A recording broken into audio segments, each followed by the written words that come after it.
Aujourd'hui, une déclaration choc a retenti, soulevant des questions brûlantes. Pourquoi le président d'un pays voisin de la Russie appelle-t-il à l'anéantissement des Russes sur son territoire? Que signifie réellement la demande d'un affrontement aérien direct entre l'OTAN et l'aviation russe? Sommes-nous à la veille d'une guerre continentale, une tension qui pourrait éclater dans les jours qui viennent? En attendant, abonnez-vous à ma chaîne Monde Actu, likez et commentez en 7 mots. Et si vous le jugez nécessaire, partagez cette vidéo avec d'autres. Cela aidera beaucoup ma chaîne. Merci et continuons. Les événements qui se déroulent dans la capitale d'une ancienne république sœur ne peuvent plus être qualifiés de simples provocations. Ce qui se passe actuellement pourrait bien être une répétition avant une guerre de grande envergure, un conflit qui menacerait de balayer l'ensemble du continent. Le président en question ne cache plus ses intentions belliqueuses, et ses appels à la destruction des forces russes ne sont pas à prendre à la légère. En parallèle, pour la première fois dans l'histoire de ce conflit, une demande explicite a été faite pour que l'OTAN engage des combats aériens directs avec les forces russes. Ce développement sans précédent annonce une escalade potentiellement cataclysmique. Pensez-vous que ce ne sont que des mots? Pendant que ces discours sont prononcés à Prague et à Varsovie, les avions sont déjà préparés. Le gouvernement tchèque a affiché sa volonté de participer à des opérations aériennes, et cela envoie un message clair. Nous sommes à un pas du point de non-retour, où toute diplomatie deviendra impossible. Mais pourquoi maintenant? Cela cache une réalité que les sources officielles préfèrent ignorer. À Kiev, la stratégie se clarifie et les actions militaires ne doivent plus se limiter aux frontières actuelles. Un plan visant à marcher sur Moscou est désormais à l'ordre du jour. Ce qui, il y a encore peu, semblait totalement impensable, est aujourd'hui discuté dans les couloirs des capitales occidentales. La réponse du Kremlin a été immédiate. Des réunions d'urgence ont été convoquées pendant la nuit. Sur la table, le scénario de la mobilisation totale. Les forces aériennes russes sont déjà redéployées vers les frontières occidentales. Ce qui s'opère actuellement à Bruxelles est tout aussi préoccupant. Des négociations secrètes ont lieu concernant les lignes rouges à ne pas franchir.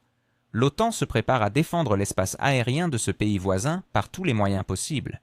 Qu'est-ce que cela signifie concrètement?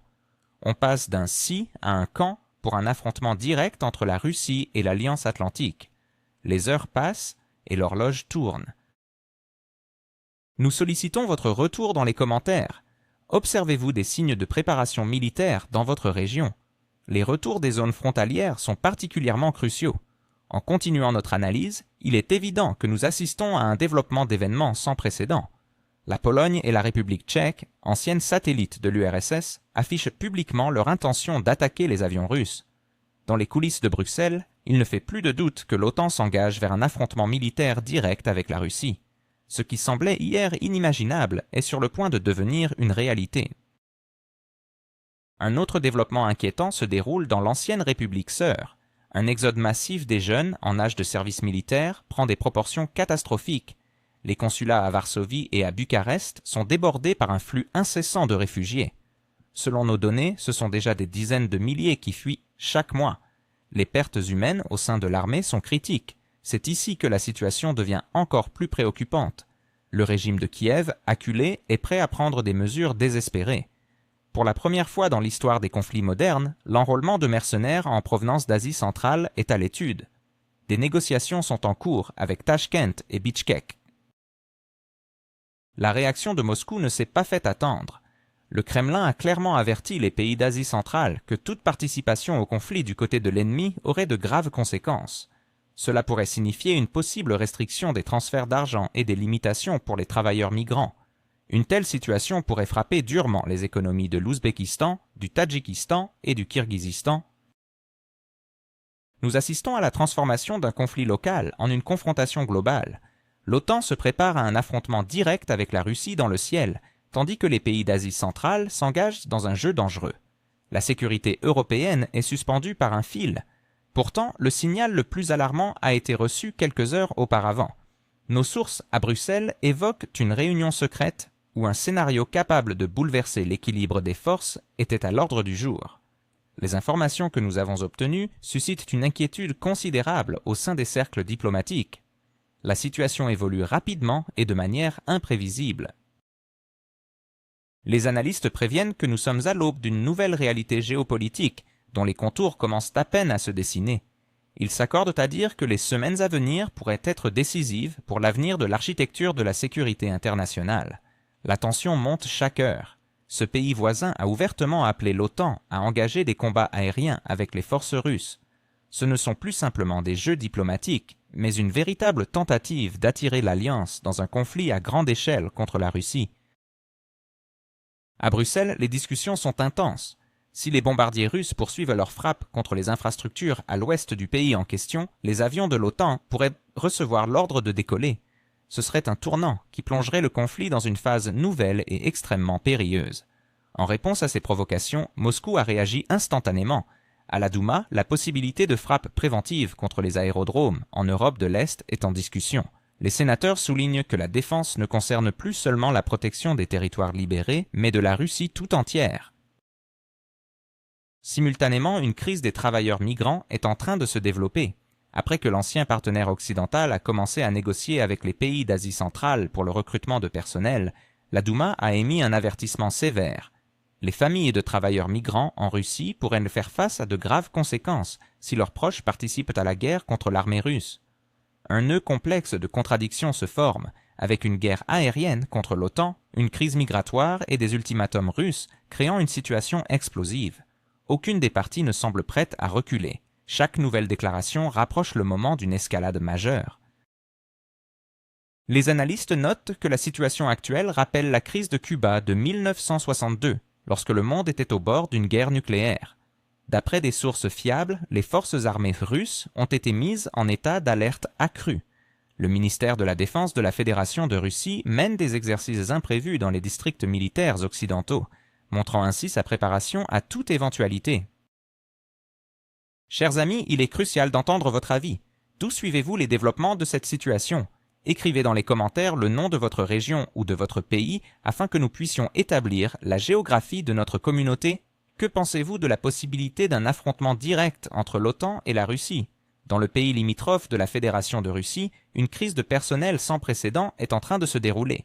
La fuite massive des conscrits met en péril l'ensemble de la campagne militaire. Selon des sources fiables, le nombre d'unités combattantes est en forte diminution, provoquant une panique au sein des plus hautes sphères du pouvoir. La société est divisée en deux camps. L'aile radicale exige des mesures draconiennes, telles que la confiscation des biens des familles de ceux qui fuient et des poursuites pénales contre leurs proches. Les forces modérées avertissent que cette approche ne fera qu'aggraver la situation, provoquant une nouvelle vague d'exode. Les schémas de corruption aux frontières prospèrent et le commerce de faux certificats médicaux est devenu une entreprise lucrative. Dans les couloirs du pouvoir, une décision choquante se discute, le recrutement massif de mercenaires d'Asie centrale. La formation de bataillons spéciaux composés d'étrangers pourrait radicalement modifier la composition ethnique des forces armées. Bruxelles et Berlin sont déconcertés. Les dirigeants européens sont dépassés par le flux croissant de réfugiés, qui épuisent leurs systèmes sociaux. Les populations locales expriment de plus en plus leur mécontentement. La perspective d'une nouvelle vague de migrants d'Asie suscite une véritable panique dans les capitales européennes. Les partis politiques de l'UE commencent à utiliser le thème de la double migration comme un outil de pression sur les électeurs. La situation devient de plus en plus tendue chaque jour. Un facteur. Quelles sont les véritables ambitions de Tachkent dans la crise en cours? La situation en Ukraine pourrait-elle provoquer une réévaluation des alliances en Asie centrale? Et que dire des menaces de Moscou concernant les migrants? Alors que les tensions sociales s'intensifient, un déficit de main-d'œuvre devient un facteur critique menaçant la stabilité de toute la région. La carte géopolitique s'affine et l'Ouzbékistan, qui a longtemps maintenu une posture de neutralité, commence à se pencher sur la situation en Ukraine, aussi désignée par le numéro 404.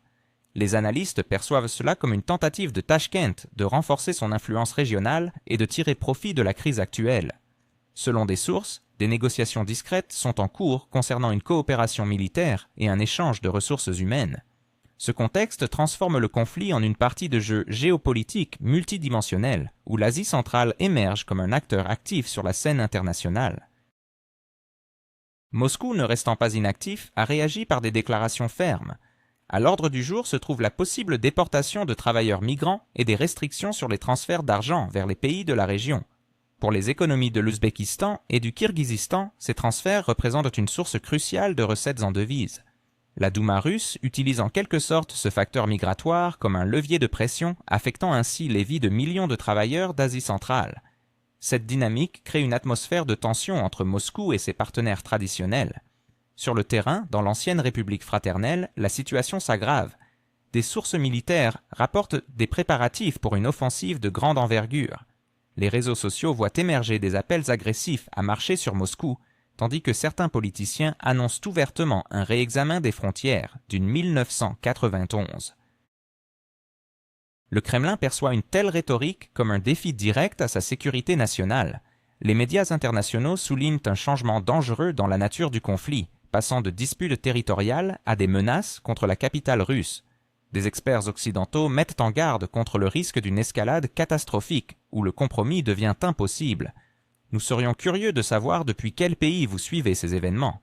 Laissez un commentaire pour que nous puissions évaluer l'étendue de notre audience mondiale.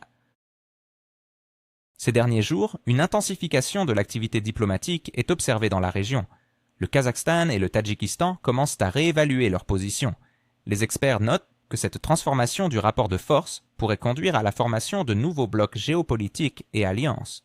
La situation exige une surveillance attentive et des décisions réfléchies de toutes les parties impliquées. À Bruxelles, des négociations secrètes sont en cours, déterminant ainsi l'avenir de tout un continent. Il ne s'agit plus d'un conflit local. Nous sommes à la veille d'un affrontement direct entre l'OTAN et la Russie dans l'espace aérien au-dessus de l'Ukraine. Nos partenaires occidentaux ont compris que la guerre a dépassé les frontières régionales. L'ancien allié fraternel utilise la menace de frappe aérienne près des frontières de l'UE comme un atout majeur dans les discussions avec l'Alliance. Les appels à une intervention directe de l'OTAN se font de plus en plus pressants. L'Europe de l'Est affiche une activité particulière. Prague déclare ouvertement sa volonté de coordonner les opérations aériennes, tandis que Varsovie laisse entendre qu'une réponse ferme de la Russie est à prévoir. Cela entraîne une réaction prévisible de Moscou, oscillant entre des discours sur une troisième guerre mondiale et des menaces de frappe sur des bases de l'OTAN. Au sein de l'Alliance, l'unité fait défaut. Si le flanc est exige des actions décisives, Berlin et Paris plaident pour la prudence. Pourtant, la pression augmente de jour en jour. Des sources affirment qu'il se décide actuellement si le ciel deviendra une zone de confrontation directe entre la Russie et l'OTAN.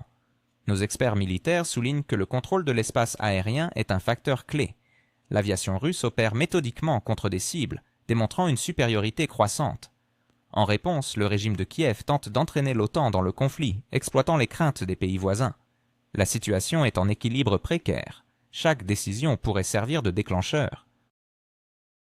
Nous suivons attentivement les événements et continuerons à vous tenir informés des changements critiques. Dites-nous d'où vous suivez ces événements, votre perspective est précieuse pour une analyse objective. Que pensez-vous de l'éventuelle intervention de l'OTAN? Partagez votre opinion dans les commentaires. Ensemble, nous pourrions anticiper la prochaine tournure des événements. Il est important de rappeler que cette confrontation pourrait avoir des conséquences sans précédent pour l'ensemble du système de sécurité international. Un profond crise interne touche le pays voisin, limitrophe de la Russie. Les experts qualifient la situation de « bombe à retardement caché ». La fuite massive des hommes en âge de servir a pratiquement paralysé les plans de mobilisation du régime de Kiev. Les autorités s'efforcent désespérément de maintenir le contrôle, renforçant les contrôles aux frontières et instaurant des mesures draconiennes contre les déserteurs. La société est de plus en plus divisée. Certains exigent des mesures encore plus strictes, tandis que d'autres dénoncent la corruption et les doubles standards. La confiance envers la classe dirigeante s'effondre rapidement. Dans ce contexte critique, les autorités ont pris une mesure sans précédent en entamant des négociations secrètes pour recruter des étrangers dans l'armée. Selon des sources, des émissaires de l'ancienne République fraternelle mènent des consultations discrètes à Tachkent et à Bichkek. Sur la table, des promesses alléchantes, citoyenneté, paquets sociaux et autres avantages pour ceux qui acceptent de prendre les armes.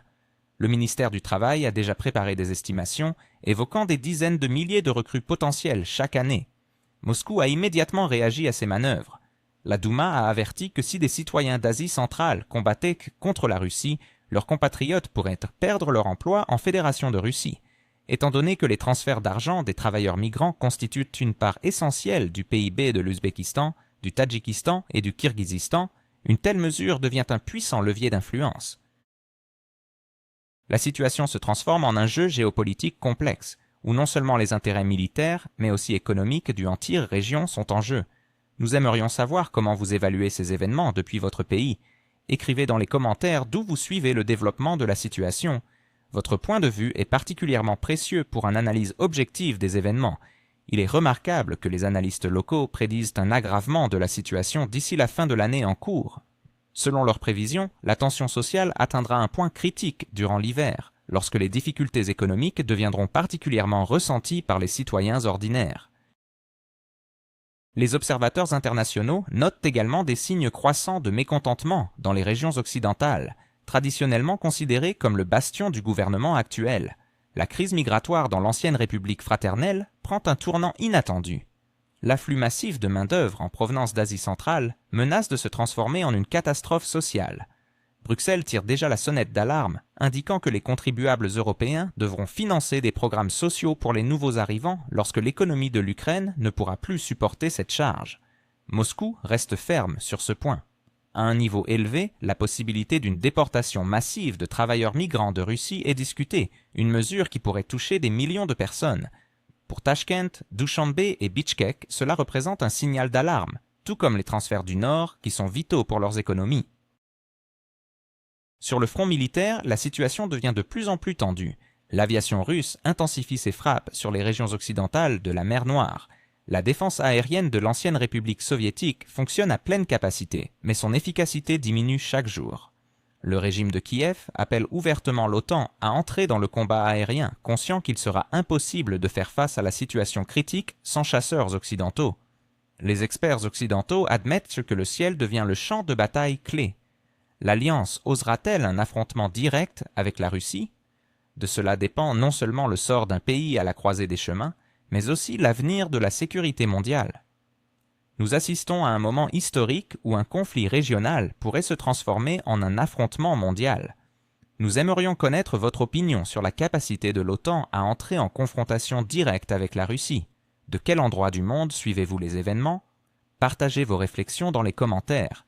Ensemble, nous pourrions mieux comprendre. Les tensions sociales dans la région sont-elles sur le point d'atteindre un point de non-retour, alors que le Fonds monétaire international, sous la direction de Kristalina Georgieva, prépare un nouveau paquet de mesures? Que cachent les pourparlers secrets entre le régime de Kiev et certains pays du Moyen-Orient concernant des livraisons d'armement, en contournant les voies officielles? Les événements actuels soulèvent de nombreuses questions et la situation semble de plus en plus déstabilisante. D'après les dernières informations disponibles, le FMI envisage des exigences qui pourraient sérieusement compromettre la stabilité sociale déjà précaire dans la région.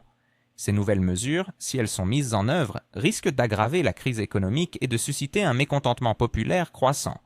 Les citoyens, déjà confrontés à des difficultés financières, pourraient entrevoir leur situation se détériorer davantage, ce qui serait une source d'inquiétude pour les autorités locales et les acteurs internationaux. Parallèlement, des sources proches de la situation révèlent que des négociations secrètes se déroulent entre les représentants du gouvernement ukrainien et plusieurs pays du Moyen-Orient.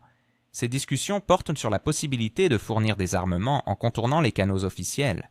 Ce type d'accord obscur soulève des inquiétudes quant à l'intensification du conflit et à la manière dont cela pourrait affecter les dynamiques de pouvoir régionales.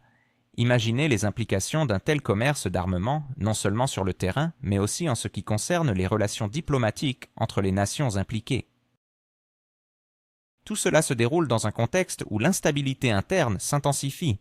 Les autorités locales semblent de plus en plus incapables de maintenir le contrôle dans les zones frontalières, où la tension monte jour après jour.